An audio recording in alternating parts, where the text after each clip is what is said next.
बुधवार व्रत कथा। एक समय किसी नगर में एक बहुत ही धनवान साहूकार रहता था। साहूकार का विवाह नगर की सुंदर और गुणवंती लड़की से हुआ था। एक बार वो अपनी पत्नी को लेने बुधवार के दिन ससुराल गया और पत्नी के माता पिता से विदा कराने के लिए कहा। माता पिता बोले, बेटा आज बुधवार है, बुधवार को किसी भी शुभ कार्य के लिए यात्रा नहीं करते। लेकिन वह नहीं माना और उसने वहम की बातों को न मानने की बात कही। दोनों ने बैलगाड़ी से यात्रा प्रारंभ की। 2 कोस की यात्रा के बाद उसकी गाड़ी का एक पहिया टूट गया।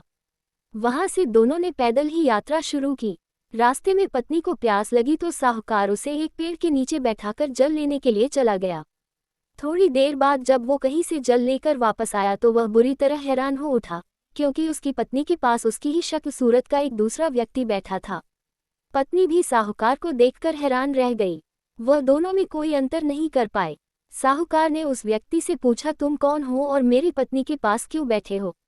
साहूकार की बात सुनकर उस व्यक्ति ने कहा, अरे भाई, यह मेरी पत्नी है।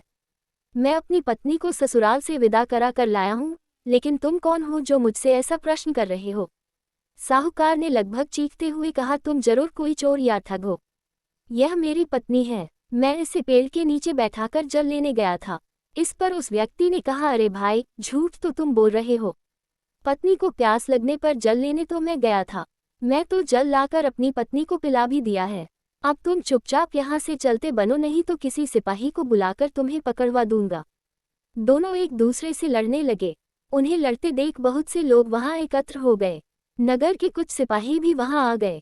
सिपाही उन दोनों को पकड़कर राजा के पास ले गए। सारी कहानी सुनकर राजा भी कोई निर्णय नहीं कर पाया। पत्नी भी उन दोनों में से अपने वास्तविक पति को नहीं पहचान पा रही थी। राजा ने उन दोनों को कारागार में डाल देने को कहा। राजा के फैसले को सुनकर असली साहूकार भयभीत हो उठा। तभी आकाशवाणी हुई, साहूकार, तूने माता पिता की बात नहीं मानी और बुधवार के दिन अपनी ससुराल से प्रस्थान किया। ये सब भगवान बुद्धदेव के प्रकोप से हो रहा है। साहूकार ने भगवान बुद्धदेव से प्रार्थना की कि हे भगवान बुद्धदेव, मुझे क्षमा कर दीजिए, मुझसे बहुत बड़ी गलती हुई। भविष्य में अब कभी बुधवार के दिन यात्रा नहीं करूंगा और सदैव बुधवार को आपका व्रत किया करूंगा।